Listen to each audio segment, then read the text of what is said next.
2024년 11월 서울 강남구 논현동의 한 시중은행 지점. 오전 10시가 막 넘은 시각, 자동문이 열리며 한 할머니가 천천히 걸어 들어왔다. 정혜, 68세.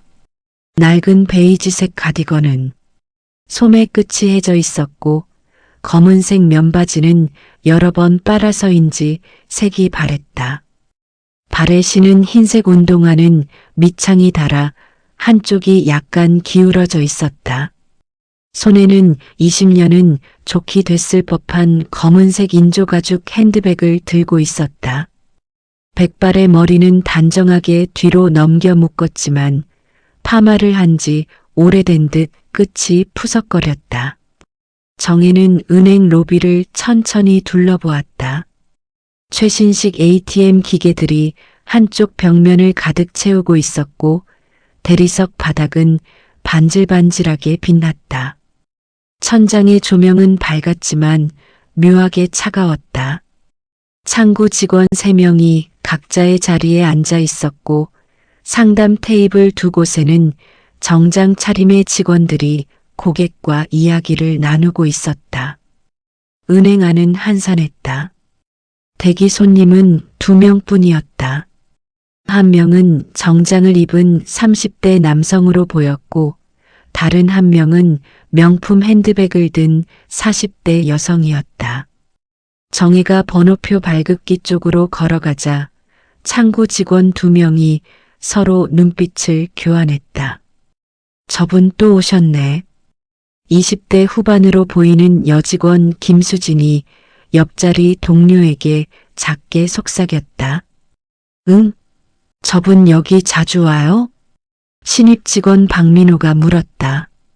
아니, 자주는 아니고 가끔 오시는데 늘 저렇게 입고 오셔. 아마 생활보호 대상자이실걸? 이것저것 물어보시면서 시간 엄청 잡아먹으셔. 아, 박민호는 고개를 끄덕이며 다시 컴퓨터 화면으로 시선을 돌렸다. 정혜는 번호표 발급기 앞에 섰다. 터치스크린에는 예금 적금, 대출, 외환, 기타 상담 4개의 버튼이 있었다. 그녀는 잠시 화면을 바라보다가 예금 적금 버튼을 눌렀다. 삐 기계음과 함께 번호표가 나왔다. 27번. 그때 상담 테이블에 앉아있던 대리 이지은이 자리에서 일어나며 정혜를 향해 걸어왔다. 그녀의 표정에는 미세한 귀찮음이 묻어났다. 어르신. 이지은은 정혜 앞에서 멈춰서며 말했다. 번호표 뽑으셨어요? 네, 방금요. 정혜가 번호표를 들어보이며 조용히 대답했다. 어르신, 혹시 무슨 일로 오셨는지 여쭤봐도 될까요? 이지은의 목소리는 친절한 척했지만 억양에는 형식적인 느낌이 가득했다. 계좌 정리하러 왔어요. 아, 계좌 정리요? 이지은은 살짝 한숨을 쉬었다. 어르신, 계좌 해지는 ATM에서도 가능하세요. 굳이 번호표 뽑고 기다리실 필요 없이 저쪽 기계에서 카드 넣으시고 해지 버튼만 누르시면 돼요. 훨씬 빠르거든요. 아니요, 기계로는 안 될 것 같아서요. 왜요? 요즘은 대부분 ATM에서 다 되는데 이지은은 팔짱을 끼며 말했다. 잔액이 얼마 안 남으셨으면 그냥 인출하시고 계좌는 자동으로 정리되게 두셔도 되고요. 정혜는 고개를 저었다. 아니에요. 꼭 상담이 필요해요. 이지은은 참았던 한숨을 내쉬며 다시 창구 쪽으로 걸어갔다. 알겠어요, 어르신. 그럼 저기 대기석에 앉아서 기다리세요. 순서되면 부를게요. 정혜는 조용히 대기석으로 걸어가 앉았다. 플라스틱 의자는 차갑고 딱딱했다. 그녀는 핸드백을 무릎 위에 올려놓고 두 손으로 가만히 감쌌다. 창구 쪽에서는 직원들의 수군거림이 계속됐다. 저분 뭐라고 하셨어요? 김수진이 돌아온 이지은에게 물었다. 계좌 정리한대. 기계 쓰라고 했는데 고집이세. 에휴, 또 복잡하게 만드시네. 잔액 얼마 안 남으셨을 텐데 그냥 인출하시면 될걸. 맞아. 그래서 내가 그렇게 말했는데 안 통해. 뭐 별 수 있나? 순서되면 빨리빨리 처리해야지. 시간이 흘렀다. 정혜보다 먼저 번호를 뽑은 정장 남성과 명품백 여성이 차례로 상담을 받았다. 두 사람 모두 직원들의 정중한 인사와 함께 안내를 받았다. 안녕하세요, 고객님. 무엇을 도와드릴까요? 직원들의 목소리는 밝고 경쾌했다. 하지만 정혜의 차례가 되자 분위기가 달라졌다. 27번 고객님, 김수진이 무표정하게 호명했다. 정혜는 천천히 일어나 창구로 걸어갔다. 그녀의 걸음은 느렸지만 흔들림이 없었다. 어서 오세요. 김수진은 형식적으로 인사했다. 미소는 없었다. 무엇을 도와드릴까요? 정혜는 핸드백에서 낡은 통장 하나를 꺼냈다. 통장 표지는 오래되어 모서리가 해졌고 중간 부분은 접혔던 자국이 선명했다. 이 계좌를 정리하려고요. 김수진은 통장을 받아 펼쳤다. 그녀의 눈이 첫 페이지를 훑었다. 개설일자는 1994년 3월 15일. 30년 전이었다. 어르신, 이 계좌 오래되셨네요. 근데 요즘은 통장 안 쓰시고 카드나 앱으로 하시는 게 편한데 김수진은 말하다 말고 잔액란을 보았다. 그 순간 그녀의 손이 미세하게 떨렸다. 잔액 12억 3,450만 원. 잠깐만요. 김수진은 다시 통장을 들여다보았다. 숫자를 다시 세어보았다. 1, 10, 100, 1000만, 10만, 100만, 1000만, 12억이 맞았다. 어르신, 이게 김수진의 목소리가 갑자기 높아졌다. 네, 그 계좌요. 정혜는 여전히 차분했다. 그리고 이것도요. 그녀는 핸드백에서 통장을 하나씩 더 꺼내기 시작했다. 두 번째 통장. 개설일 1997년 7월 8일. 잔액 8억 7,200만 원. 세 번째 통장. 개설일 2001년 2월 20일. 잔액 11억 5,800만 원. 네 번째 통장. 개설일 2006년 9월 3일. 잔액 9억 2,100만 원. 다섯 번째 통장. 개설일 2012년 4월 17일. 잔액 11억 1,450만 원. 김수진의 얼굴이 새하얗게 변했다. 어르신 이게 전부 어르신 계좌세요? 네. 지금 이걸 다 정리하시겠다고요? 네. 오늘 다 해지하려고요. 김수진은 재빠르게 계산기를 두드렸다. 손가락이 떨려서 두 번이나 다시 눌러야 했다.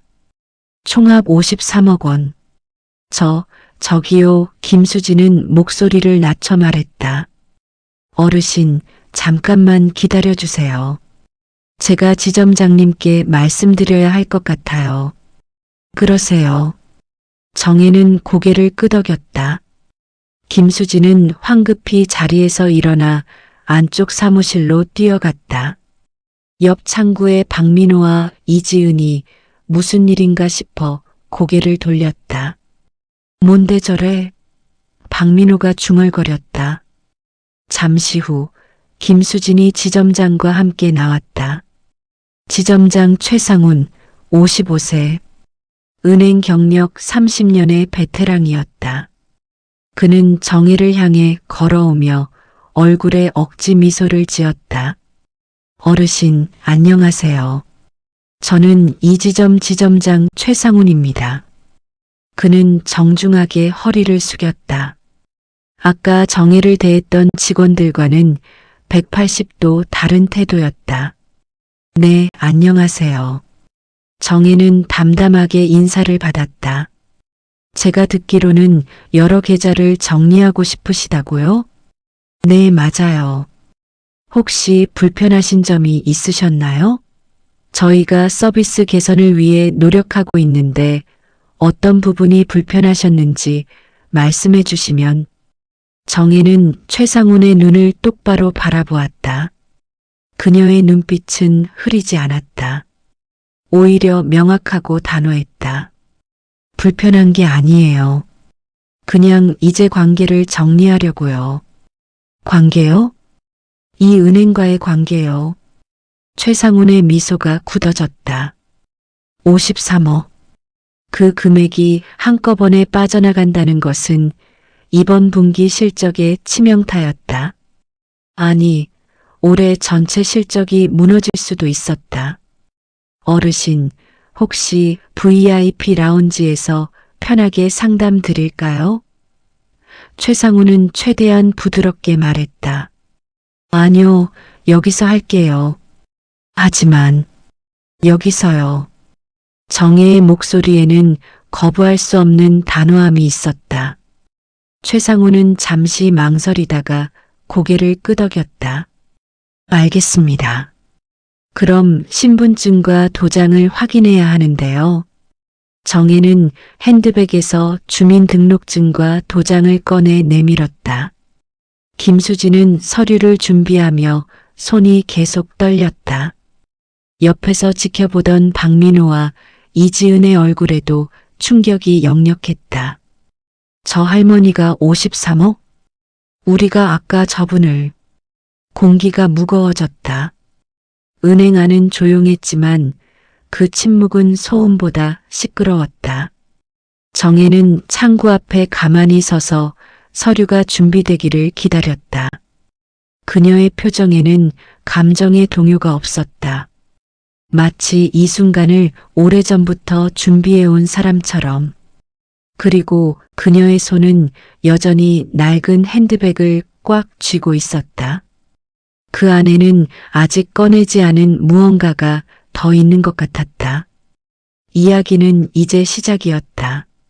서류 작성이 시작되자 은행 안의 분위기가 완전히 바뀌었다. 지점장 최상훈은 직접 의자를 가져와 정혜 옆에 앉았다. 김수진은 떨리는 손으로 계좌 해지 신청서를 출력했고 박민호와 이지은은 자기 업무를 제쳐두고 힐끔힐끔 이쪽을 바라보았다. 어르신, 혹시 해지하신 후에 다른 금융상품으로 옮기실 계획이신가요? 최상훈이 조심스럽게 물었다. 저희가 요즘 괜찮은 상품들이 많이 나왔는데요. 아니요. 정혜는 짧게 대답했다. 그럼 다른 은행으로? 정혜는 대답하지 않았다. 그녀는 김수진이 내민 서류를 천천히 읽기 시작했다.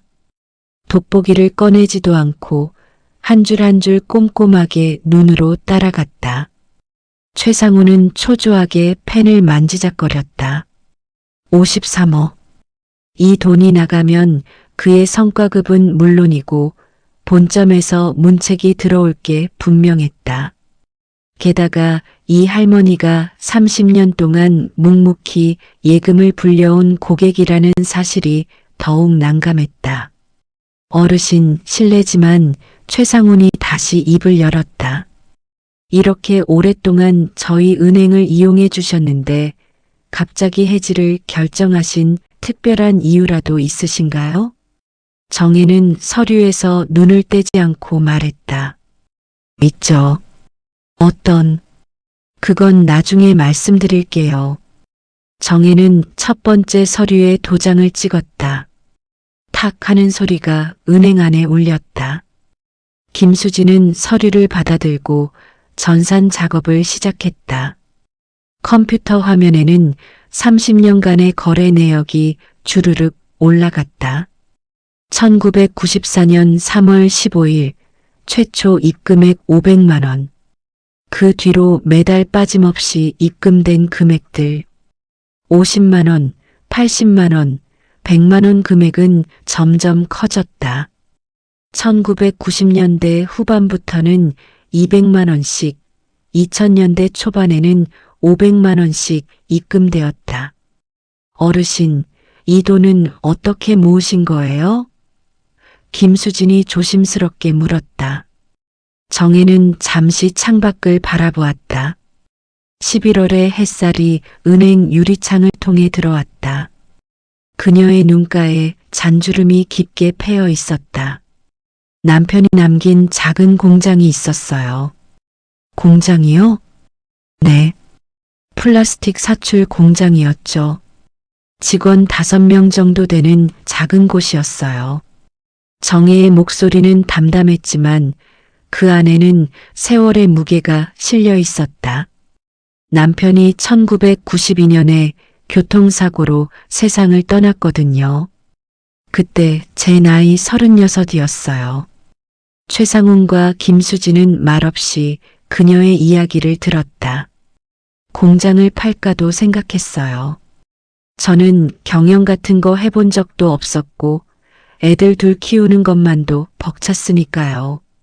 정혜는 두 번째 서류에 도장을 찍으며 계속 말했다. 근데 남편이 그 공장을 얼마나 아꼈는지 알거든요. 맨손으로 시작해서 10년 동안 밤낮 없이 일해서 만든 거였어요. 그래서 직접 운영하신 거예요? 네. 처음엔 정말 힘들었어요. 거래처들은 여자라고 무시했고 직원들도 저를 믿지 않았어요. 정혜는 잠시 말을 멈췄다. 하지만 저는 악착같이 버텼어요. 남편이 만들어 놓은 거래처들한테 하나하나 찾아가서 머리 숙이고 품질만큼은 절대 떨어뜨리지 않겠다고 약속했죠. 그럼 그때부터 계속 30년 동안요. 2022년에 공장을 정리할 때까지 정혜는 세 번째 서류를 집어들었다. 직원들은 나중에 20명까지 늘었어요. 거래처도 전국으로 퍼졌고요. 돈도 그때부터 조금씩 모이기 시작했죠. 김수진은 화면을 스크롤하며 입금 내역을 다시 확인했다.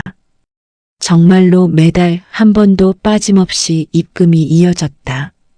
1994년부터 2022년까지. 어르신, 근데 왜 이렇게 여러 개의 계좌로 나눠서 관리하셨어요? 은행에서 그러라고 했잖아요. 정혜가 담담하게 대답했다. 예금자 보호 한도가 5천만 원이라고, 그 이상은 여러 계좌로 나눠야 안전하다고요. 아, 김수진은 고개를 끄덕였다. 정혜는 계속 말을 이었다. 처음엔 한 계좌에 모았어요. 근데 1997년에 IMF 터지고 나서 은행들이 막 망하잖아요. 그때 여기 직원분이 저한테 친절하게 설명해 주셨어요. 계좌를 나눠서 관리하라고요. 그래서 두 번째 계좌를 1997년에 만드신 거군요. 맞아요. 그 뒤로도 돈이 모일 때마다 새 계좌를 만들었어요. 2001년, 2006년, 2012년 정혜는 통장들을 하나씩 가리켰다.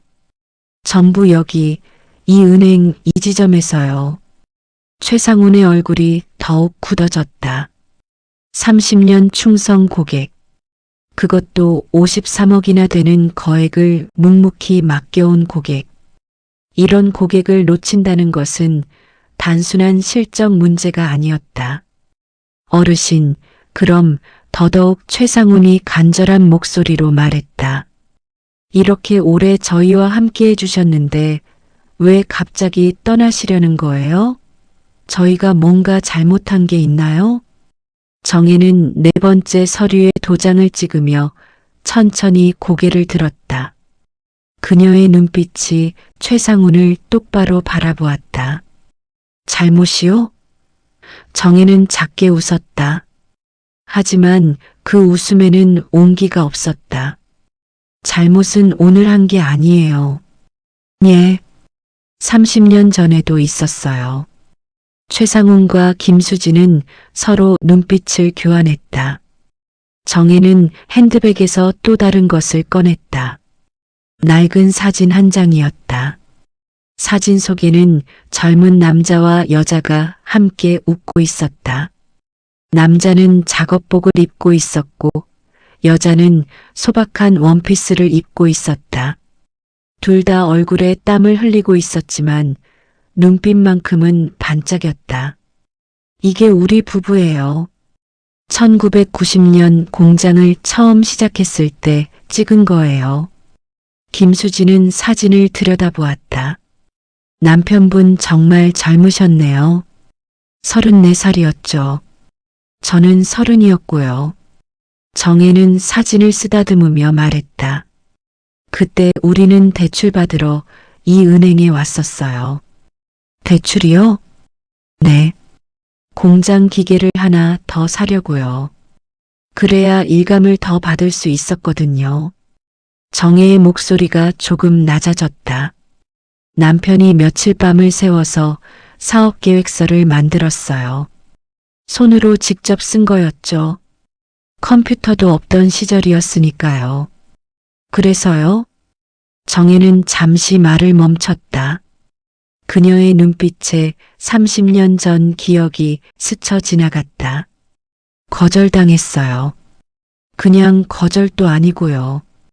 정혜의 목소리에 처음으로 감정이 실렸다. 당시 여기 대리였던 사람이 남편한테 그랬어요. 이런 영세업체가 무슨 대출이냐. 당장 망할 것 같은데 은행이 왜 위험을 떠안느냐고요. 김수진은 할 말을 잃었다. 남편이 공손하게 설명했어요.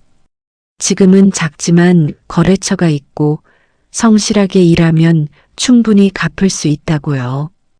정혜는 사진을 다시 핸드백에 넣으며 계속했다. 그 대리가 뭐라고 했는지 아세요? 뭐라고 하셨는데요? 은행은 자선 사업하는 데가 아니에요. 꿈 같은 소리 말고 담보나 제대로 가져오세요. 정혜는 그때의 말투를 그대로 흉내냈다. 담보요. 우리한테 담보가 어딨어요. 전셋집에 살고 공장도 월세였는데. 최상우는 얼굴이 굳어졌다. 남편은 아무 말 안 하고 나왔어요.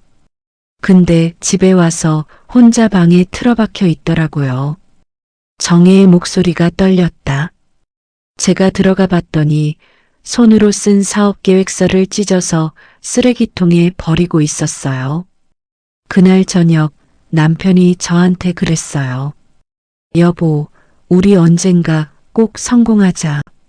그래서 저 은행 사람들한테 우리가 어떤 사람인지 보여주자고요.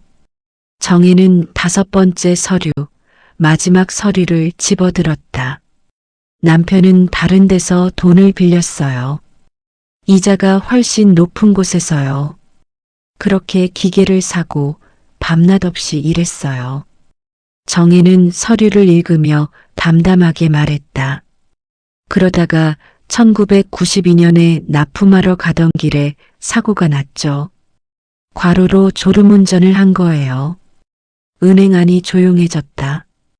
밖에서 들리는 차 소리만이 침묵을 채웠다. 남편이 죽고 나서 제가 공장을 이어받았어요. 그리고 처음으로 돈을 모으기 시작했죠. 정혜는 마지막 서류에 도장을 찍었다. 탁! 어디에 맡겼는지 아세요? 김수진은 고개를 저었다. 바로 여기요. 이 은행, 이 지점에요. 왜요? 최상훈이 조심스럽게 물었다. 그렇게 안 좋은 기억이 있었는데. 정혜는 최상훈을 똑바로 바라보았다. 남편 때문이에요. 예. 남편이 돌아가기 전에 제게 말했어요. 사람을 외모로, 돈으로 판단하는 세상은 언젠가 바뀔 거야. 우리도 언젠가 당당하게 저 은행에 가서 고객 대접을 받을 수 있을 거야 라고요. 정혜는 통장들을 하나하나 정리하며 말을 이었다. 그래서 저는 남편이 거절당했던 바로 이 은행에 돈을 넣기 시작했어요. 처음엔 50만 원, 그 다음엔 100만 원 공장에서 번 돈을 조금씩 꾸준히요. 30년 동안요? 네. 30년 동안이요. 정혜는 고개를 끄덕였다. 언젠가 이 은행 사람들이 저를 다르게 대할 거라고 생각했어요. 돈이 많아지면 태도가 바뀔 거라고요. 최상우는 식은땀이 등을 타고 흘렀다. 그래서 2022년에 공장을 정리하고 나서도 그 돈을 전부 여기에 넣어뒀어요. 53억이요. 정혜는 잠시 멈췄다가 말했다. 남편 말이 맞는지 확인하고 싶었거든요. 확인이요? 정혜는 창구 너머로 아까 자신을 대했던 직원들을 바라보았다. 김수진, 박민호, 이지은. 그들은 눈을 피했다. 근데 오늘 알았어요. 정혜의 목소리가 차가워졌다. 30년이 지나도 하나도 안 바뀌었다는 거요. 정혜의 말이 끝나자 은행 안은 얼어붙었다. 최상우는 입술을 달싹였지만 말이 나오지 않았다. 김수진은 고개를 숙인 채 서류를 만지작거렸고 조금 떨어진 곳에서 지켜보던 박민호와 이지은은 서로 눈치만 보았다. 정혜는 천천히 핸드백에서 손수건을 꺼내 이마에 땀을 닦았다. 11월이었지만 은행 안은 난방이 세게 나와 후덥지근했다. 어르신 최상훈이 조심스럽게 입을 열었다. 오늘 무슨 일이 있었는지 자세히 말씀해 주실 수 있으신가요? 정혜는 손수건을 다시 핸드백에 넣으며 고개를 끄덕였다. 제가 오늘 은행 문을 열고 들어왔을 때가 10시 5분쯤이었어요. 네. 저는 번호표를 뽑으러 갔죠. 그런데 여기 계신 이지은 대리님이 다가오셨어요. 이지은의 얼굴이 하얗게 변했다. 그분이 제게 뭐라고 하셨는지 아세요? 정혜는 이지은을 바라보았다. 계좌 해지는 ATM에서 하라고 굳이 기다릴 필요 없다고 하셨어요. 그건 이지은이 변명하려 했지만 정혜는 손을 들어 막았다. 아직 끝나지 않았어요. 정혜의 목소리는 여전히 차분했다. 그분은 제가 잔액이 얼마 없을 거라고 생각하셨나 봐요. 그래서 그냥 인출하고 계좌는 자동으로 정리되게 두라고 하셨죠. 최상우는 이지은을 돌아보았다. 이지은은 고개를 푹 숙였다. 대기실에 앉아 있을 때도 들렸어요. 직원분들이 수군거리는 소리가요. 정혜는 창구 쪽을 가리켰다. 생활보호 대상자 아니냐. 시간 오래 걸릴 것 같다. 복잡하게 만든다 다 들렸어요. 김수진의 얼굴도 빨개졌다. 제 차례가 됐을 때 김수진 대리님이 저를 어떻게 대했는지도 기억해요. 정혜는 김수진을 바라보았다. 인사할 때 미소 하나 없었죠. 형식적으로 어서 오세요 하시고는 통장 보시면서 요즘은 카드나 앱 쓰는 게 편한데 그러셨잖아요. 죄송합니다. 김수진이 작은 목소리로 사과했다. 그런데 제 통장 잔액을 보고 나서는 갑자기 태도가 바뀌셨어요. 목소리 톤도 달라지고 존댓말도 더 정중해지고 정혜는 씁쓸하게 웃었다. 참 신기하더라고요. 사람이 1분 만에 이렇게 변할 수 있구나. 최상우는 뒤통수를 치는 것 같았다. 지점장님도 마찬가지세요. 저요? 네. 정혜는 최상훈을 똑바로 바라보았다. 제가 처음 들어왔을 때는 거들떠보지도 않으셨죠. 사무실에 계셨잖아요. 근데 53억이라는 숫자를 듣고 나서는 직접 나오셨어요. 허리까지 숙이면서 어르신, 어르신 하시면서요. 최상우는 할 말을 잃었다. 30년 전 제 남편이 겪은 일도 똑같았어요. 정혜의 목소리에 감정이 실리기 시작했다. 그때도 우리는 작업복 입고 이 은행에 왔어요. 손에 기름때가 묻어 있었고 차림새는 초라했죠. 그래서 무시당했어요. 어르신, 오늘 제가 입고 온 옷 보세요. 정혜는 자신의 가디건을 가리켰다. 낡았죠? 운동화도 오래됐고요. 핸드백도 유행 지난 지 한참 됐고요. 직원들은 아무 말도 못했다. 일부러 이렇게 입고 왔어요. 예. 최상훈이 놀라서 물었다. 제가 평소에 이렇게만 다니는 건 아니에요. 정혜는 담담하게 말했다. 집에는 옷도 많아요. 백화점에서 산 좋은 옷들도 있고요. 근데 오늘은 일부러 이렇게 입었어요. 왜요? 확인하고 싶었거든요. 정혜는 통장들을 가지런히 정리하며 말했다. 30년이 지난 지금 이 은행이 사람을 대하는 방식이 바뀌었는지요. 정혜는 잠시 말을 멈추고 창밖을 바라보았다. 거리에는 사람들이 바쁘게 오가고 있었다. 정장 입은 직장인들, 명품백 든 여성들, 배달 오토바이를 타고 지나가는 청년들. 제 남편은 순진한 사람이었어요. 정혜가 다시 입을 열었다. 사람은 언젠가 변한다고, 세상은 좋아진다고 믿었죠. 그래서 저한테 그랬어요. 여보, 우리가 성공하면 저 은행 사람들도 우리를 다르게 볼 거야. 돈이 문제가 아니라 우리의 진심을 알아볼 거야라고요. 최상우는 숨을 죽이고 들었다. 그래서 저는 30년 동안 이 은행만 이용했어요. 다른 은행에서 더 좋은 조건을 제시해도 거절했어요. 정혜의 목소리가 떨렸다. 남편 말이 맞는지 확인하고 싶었거든요. 정말로 사람들이 변했는지, 돈이 아니라 사람 자체를 보는 세상이 왔는지요. 어르신. 근데 오늘 알았어요. 정혜는 다시 최상훈을 바라보았다. 30년 전이나 지금이나 똑같다는 걸요. 사람들은 여전히 겉모습만 보고 통장 잔액만 보고 그걸로 사람을 판단한다는 거요. 정혜는 서류 뭉치를 김수진에게 밀어주었다.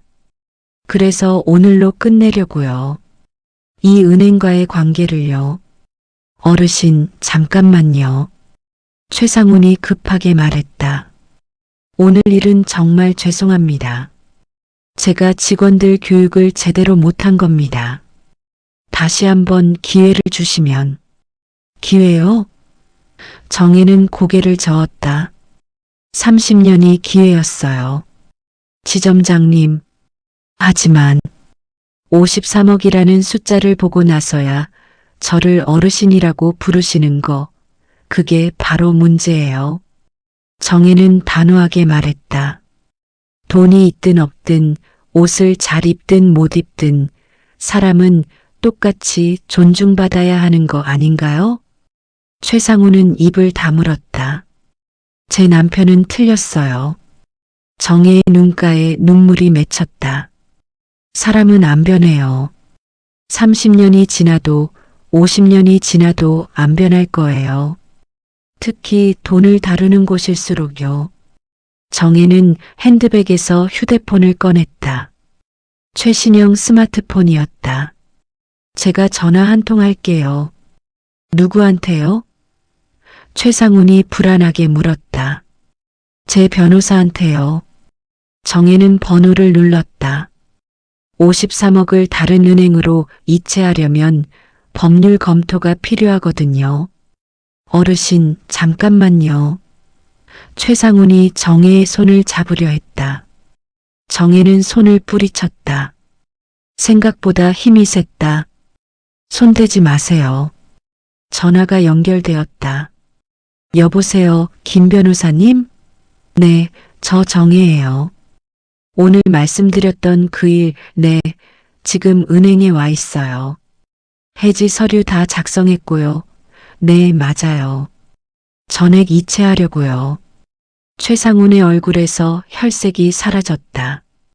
그는 재빠르게 김수진에게 눈짓했다. 서류 처리 천천히 해.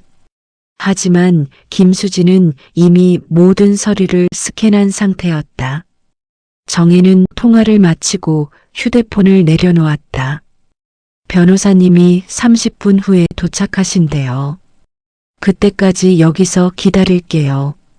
어르신, 정말 이러시는 겁니까? 최상훈의 목소리에 절박함이 묻어났다.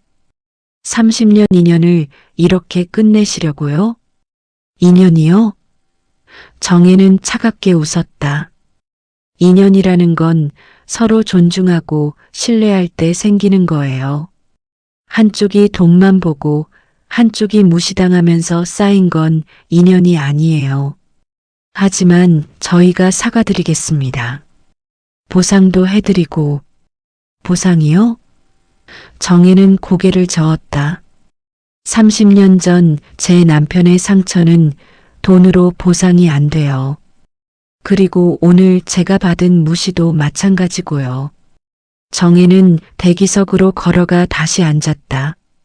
최상훈은 그 뒤를 따라갔다. 어르신, 제발 한 번만 더 생각해 주십시오. 제가 정말 최선을 다해서. 지점장님. 정혜는 최상훈을 올려다보았다. 지금 걱정하시는 거 저 아는데요. 예. 제 마음이 아니라 실적 걱정하시는 거죠? 53억이 빠져나가면 지점장님 성과급에 문제 생기고 본점에서 문책 들어올 거 걱정하시는 거죠? 최상훈은 대답하지 못했다. 그것 봐요. 역시 돈이네요. 정혜는 작게 한숨을 쉬었다. 사람이 아니라 돈. 지금도 그때도요. 이지은이 조심스럽게 다가왔다. 어르신, 정말 죄송해요. 제가 잘못했어요. 그녀의 목소리는 떨렸다. 제가 어르신을 무시한 건 정말 잘못된 거예요. 진심으로 사과드려요. 정혜는 이지은을 바라보았다. 왜 사과하세요? 제가 어르신한테 무례하게 굴어서요. 아니요. 정혜는 고개를 저었다. 사과하는 진짜 이유는 제가 53억을 가지고 있어서잖아요. 만약 제가 정말 잔액 몇만 원밖에 없는 할머니였으면 지금 이렇게 사과하러 오셨을까요? 이지은은 입을 다물었다. 그게 문제예요. 정혜는 조용히 말했다. 사람들은 힘 있는 사람, 돈 있는 사람한테만 미안해해요. 약한 사람한테는 미안해할 필요도 못 느끼죠. 박민호와 김수진도 멀리서 이 장면을 지켜보고 있었다. 둘 다 창백한 얼굴이었다. 정혜는 핸드백에서 다시 남편 사진을 꺼냈다. 30년 전 그날 행복하게 웃고 있는 젊은 부부의 모습. 여보, 당신 틀렸어요. 정혜는 사진을 쓰다듬으며 속삭였다. 사람은 안 변해요. 세상도 안 변하고요. 그녀의 눈에서 눈물 한 방울이 떨어져 사진 위에 얼룩을 만들었다. 은행 안은 무거운 침묵에 잠겼다. 시계 초침 소리만이 규칙적으로 울렸다. 정혜는 눈물을 닦고 사진을 다시 핸드백에 넣었다. 그리고 조용히 눈을 감고 변호사를 기다렸다. 30년의 인내가 끝나가고 있었다. 25분이 흘렀다.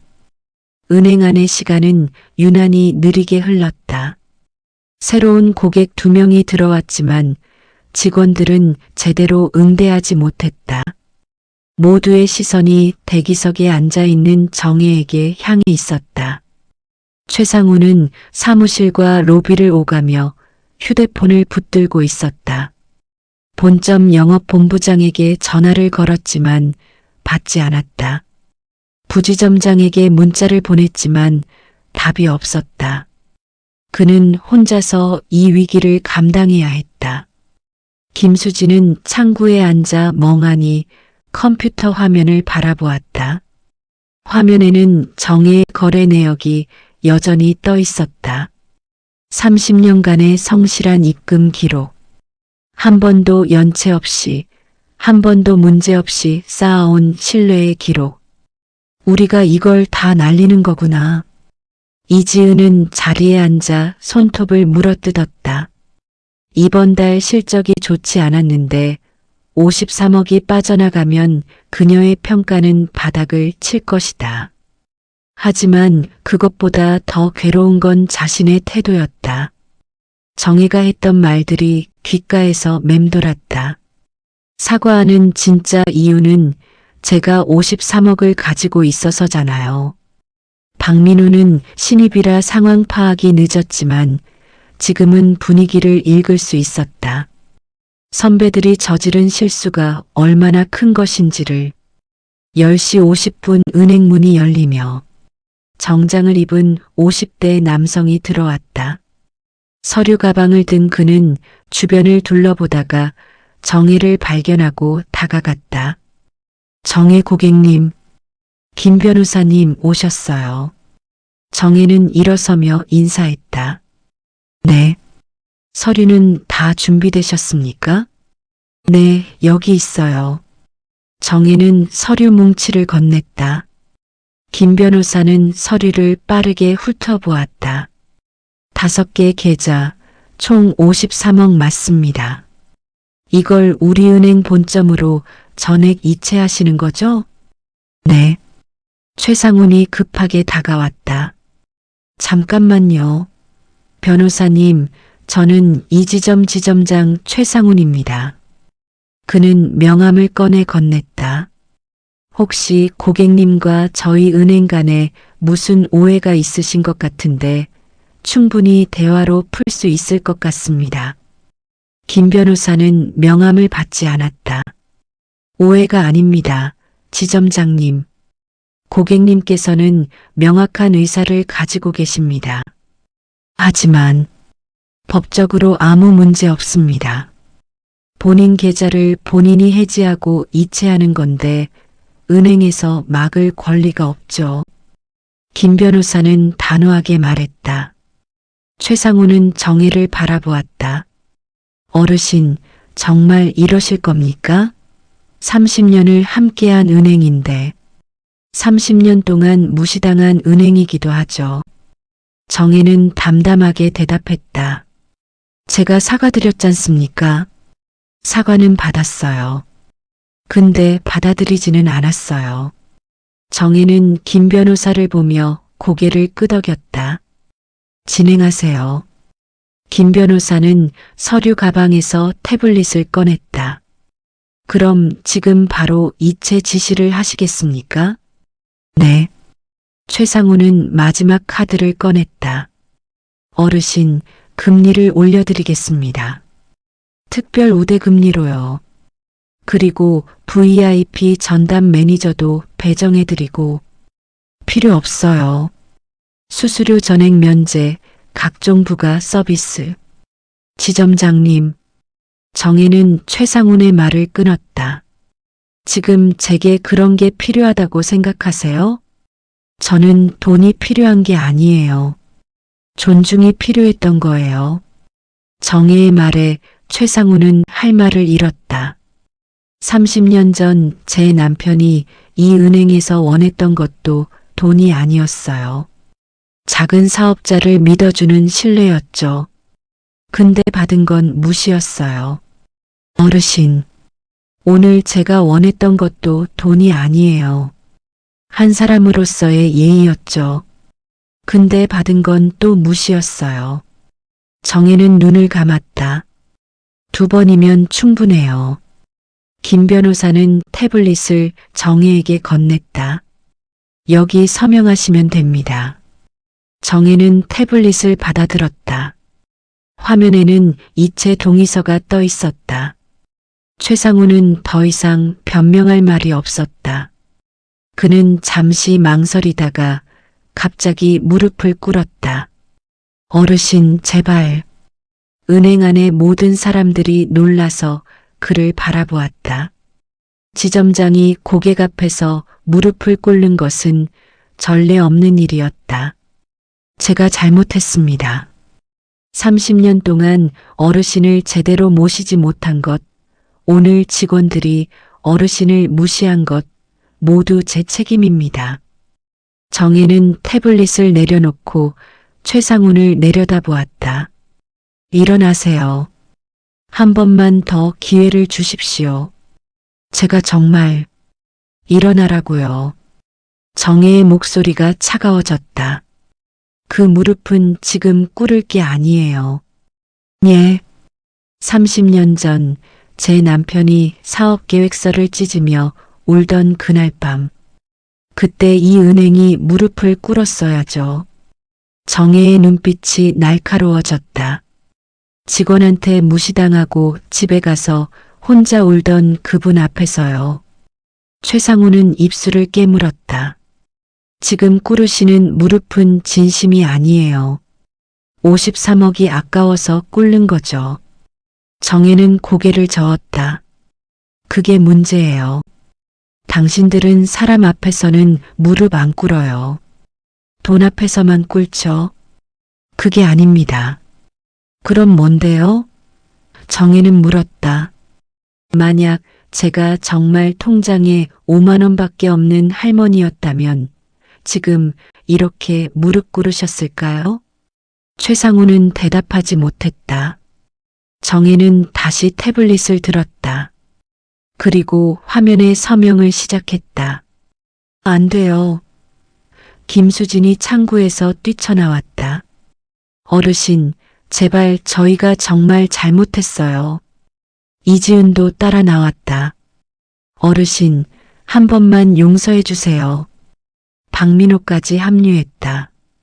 죄송합니다, 어르신. 3명의 직원이 정혜 앞에 섰다. 모두 눈물을 글썽이고 있었다. 정혜는 서명을 멈추고 그들을 바라보았다. 지금 우는 이유가 뭐예요? 저희가 어르신한테 무례하게 굴어서요. 김수진이 눈물을 닦으며 말했다. 아니에요. 정혜는 고개를 저었다. 당신들은 실적 걱정돼서 우는 거예요. 나한테 미안해서가 아니라 53억이 날아가서 자기들 평가 떨어질까봐 우는 거죠. 아니에요. 이지은이 외쳤다. 정말로 죄송해서. 그럼 물어볼게요. 정혜는 차분하게 물었다. 만약 내가 돈이 없었다면 당신들은 나한테 이렇게까지 했을까요? 무릎 꿇고 눈물 흘리고 매달리고. 세 사람은 대답하지 못했다. 역시 그렇죠. 정혜는 씁쓸하게 웃었다. 돈 때문이에요. 결국 다 돈 때문이고요. 정혜는 다시 태블릿으로 시선을 돌렸다. 서명을 이어갔다. 정혜. 2 글자가 화면에 또박또박 새겨졌다. 어르신. 최상훈이 다시 외쳤다. 정말로 이렇게 끝내시는 겁니까? 정혜는 서명을 마치고 태블릿을 김 변호사에게 건넸다. 네, 끝났어요. 김 변호사는 태블릿을 받아 확인했다. 서명 완료됐습니다. 이제 이체 절차 진행하겠습니다. 최상우는 바닥에 주저앉았다. 직원들도 멍하니 서 있었다. 정혜는 가방을 들고 일어섰다. 30년이었어요, 지점장님. 정혜는 최상훈을 내려다보며 말했다. 30년 동안 저는 이 은행을 믿었어요. 남편의 꿈을 믿었고요. 언젠가는 달라질 거라고 생각했어요. 근데 변한 건 아무것도 없었어요.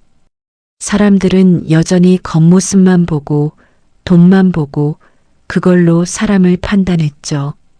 정혜는 은행 문 쪽으로 걸어가기 시작했다. 어르신, 김수진이 뒤따라왔다. 정말 가시는 거예요? 정혜는 걸음을 멈추고 뒤를 돌아보았다. 네, 가요.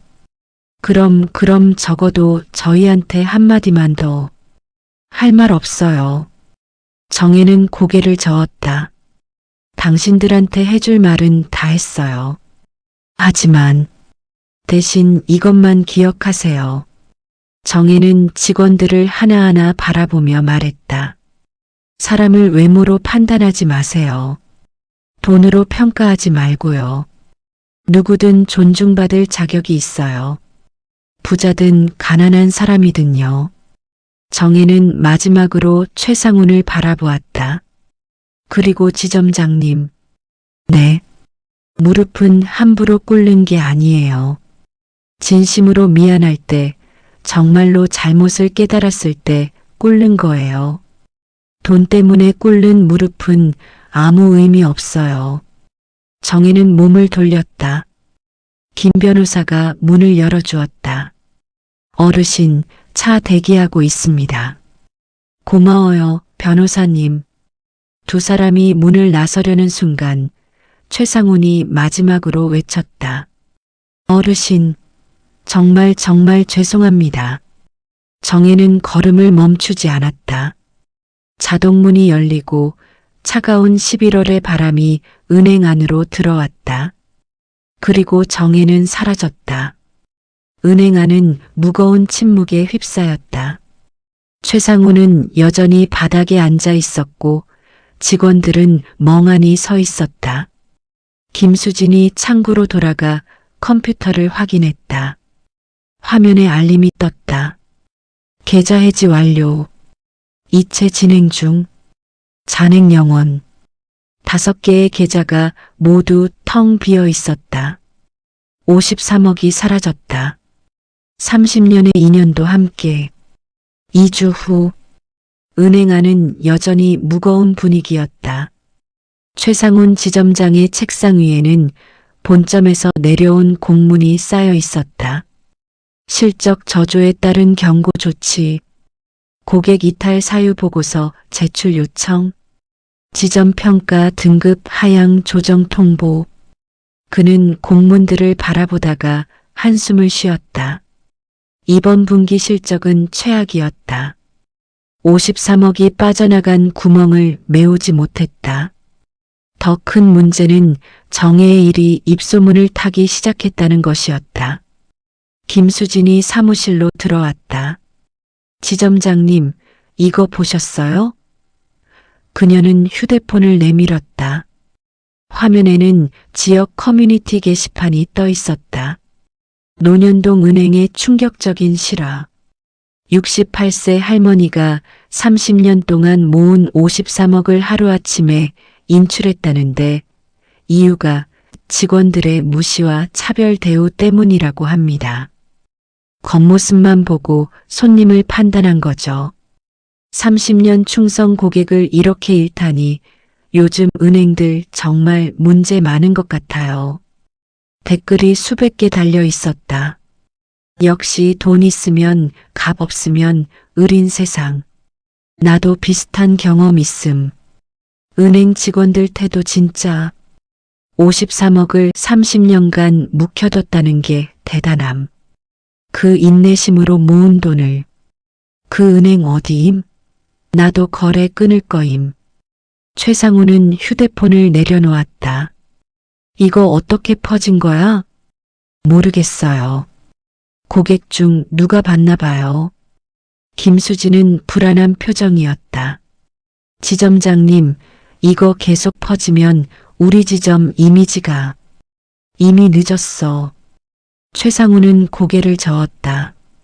벌써 다른 고객들도 계좌 옮기기 시작했잖아. 실제로 지난 2주 동안 5명의 고객이 계좌를 해지했다. 금액은 크지 않았지만 추세가 문제였다. 그때 이지은이 황급히 들어왔다. 지점장님, 큰일 났어요. 또 뭔데? 어르신이 정의 어르신이 기부했대요. 기부? 이지은은 휴대폰으로 뉴스 기사를 보여줬다. 노년동 복지관에 익명 기부 10억 원. 노년종합복지관이 지난주 익명의 기부자로부터 10억 원을 기부받았다고 밝혔습니다. 복지관 측은 오랫동안 이 지역에서 조용히 봉사해 오신 분이 큰 결단을 내리셨다며 감사를 표했습니다. 이번 기부금은 독거노인 무료급식, 노인 일자리 창출, 경로당 시설 개선 등에 사용될 예정입니다. 최상우는 기사를 읽고 또 읽었다. 10억? 그게 다가 아니에요. 이지은은 다른 기사도 보여줬다. 보육원에 5억 원 기부 따뜻한 손길, 노인 일자리 센터 8억 원 기부받아, 지역 도서관 개보수 비용 7억 지원, 총 30억 원이 지역사회 곳곳으로 흘러갔다. 모두 정혜의 기부였다. 미친 김수진이 중얼거렸다. 53억 중 30억을 기부하신 거예요? 최상우는 의자에 주저앉았다. 머리가 지끈거렸다. 뉴스는 계속 이어졌다. 저녁 지역 뉴스에서도 정혜의 기부가 톱으로 다뤄졌다. 앵커 30년간 묵묵히 재산을 모아온 한 시민이 지역사회에 거액을 환원해 훈훈함을 더하고 있습니다. 하지만 이 기부의 배경에는 안타까운 사연이 있다고 하는데요. 김 기자가 취재했습니다. 기자 노년동에서 30년간 작은 공장을 운영하며 성실하게 살아온 정혜 씨, 68세. 그녀는 남편이 일찍 세상을 떠난 후 홀로 사업을 키우며 53억 원의 재산을 모았습니다. 하지만 오랜 세월 거래해온 은행에서 받은 무시와 차별로 인해 모든 거래를 끊고 재산의 대부분을 지역사회에 기부하기로 결심했다고 합니다. 화면에는 복지관 앞에 선 정혜의 모습이 나왔다. 그녀는 여전히 소박한 옷차림이었다. 정혜 인터뷰 돈은 많이 모았지만 존중은 받지 못했어요. 그래서 깨달았죠. 이 돈을 진짜 필요한 곳에 써야겠다고요. 저를 돈으로 판단한 곳이 아니라 사람으로 대해준 곳에요. 기자 정혜 씨는 평소 복지관에서 무료급식 봉사를 해오며 지역 어르신들과 교류해 왔습니다. 복지관 관계자는 정혜 씨가 얼마나 부유한지 아무도 몰랐다. 늘 소박한 차림으로 묵묵히 봉사만 하셨다고 전했습니다. 복지관장 인터뷰 정말 깜짝 놀랐어요. 평소에 저희한테 도시락 배달 봉사하시고 어르신들이랑 이야기 나누시는 분이셨거든요. 그분이 이렇게 큰 기부를 하실 줄은 너무 감사하고 또 존경스러워요. 기자 정혜 씨의 기부로 지역 복지관, 보육원, 도서관 등이 큰 도움을 받게 됐지만 한편으로는 금융기관의 고객 응대 방식에 대한 반성의 목소리도 나오고 있습니다. 뉴스가 끝나자 은행 안은 조용했다. 박민호가 작은 목소리로 말했다. 우리가 정말 큰 실수를 한 거네요. 실수가 아니야. 최상훈이 쓴웃음을 지었다. 범죄지. 예. 사람을 돈으로 판단한 거. 그게 범죄야. 최상훈은 창밖을 바라보았다. 그리고 우리는 지금 벌을 받는 중이고 다음 날 상황은 더 악화됐다. 본점에서 감사팀이 내려왔다. 정혜 사건에 대한 전수조사가 시작됐다. 30년 거래 고객이 하루아침에 전액 인출. 이게 정상적인 상황인가요? 감사팀장이 날카롭게 물었다. 최상우는 고개를 숙였다. 고객 응대 과정에서 문제가 있었습니다. 문제가 있었다고요? 53억짜리 고객을 날린 게 문제예요? 죄송합니다. 감사는 일주일 동안 계속됐다. 직원들은 하나하나 조사를 받았다. 김수진, 이지은, 박민호 모두 그날의 일을 진술해야 했다. 그리고 결과가 나왔다. 최상훈 지점장 문책, 강등. 김수진 대리 경고 조치. 이지은 대리 경고 조치. 박민호 사원주의 조치. 하지만 더 큰 벌은 따로 있었다. 고객들이 떠나기 시작한 것이다. 저도 계좌 옮기려고요. 여기 직원들 태도가 원래 이런가요? 뉴스 봤는데 좀 그렇더라고요. 한 달 만에 20명 이상의 고객이 떠났다. 예금 잔액 기준으로 약 15억 원이 유출됐다. 지점 평판은 바닥을 쳤다. 3개월 후 정혜는 복지관 주방에서 도시락을 준비하고 있었다. 앞치마를 두르고 반찬을 정성스럽게 담았다. 정혜 선생님, 오늘도 오셨네요. 복지관 직원이 반갑게 인사했다. 네, 어르신들 식사하셔야죠. 정혜는 밝게 웃었다. 선생님, 요즘 어떻게 지내세요? 기부하신 이후로 정신 없으시죠? 아니에요. 전과 똑같아요. 정혜는 고개를 저었다. 그냥 평범하게 살고 있어요. 평범하게요? 30억이나 기부하시고도요? 직원은 놀란 듯 물었다. 돈이 많다고 삶이 달라지는 건 아니에요. 정혜는 도시락 뚜껑을 덮으며 말했다. 중요한 건 어떻게 쓰느냐죠. 그때 복지관장이 다가왔다. 정혜 선생님, 잠깐 시간 있으세요? 네, 무슨 일이세요? 이거 보여드리려고요. 복지관장은 태블릿을 건넸다. 화면에는 복지관 개보수 현장 사진들이 있었다. 낡았던 식당이 깨끗하게 바뀌었고 노후한 난방시설도 교체됐다. 경로당에는 새 의자와 테이블이 들어왔다. 선생님 덕분에 이렇게 달라졌어요. 어르신들이 얼마나 좋아하시는지 몰라요. 정혜는 사진을 넘기며 조용히 미소 지었다. 잘 됐네요. 그리고 이것도요. 복지관장은 다른 사진을 보여줬다.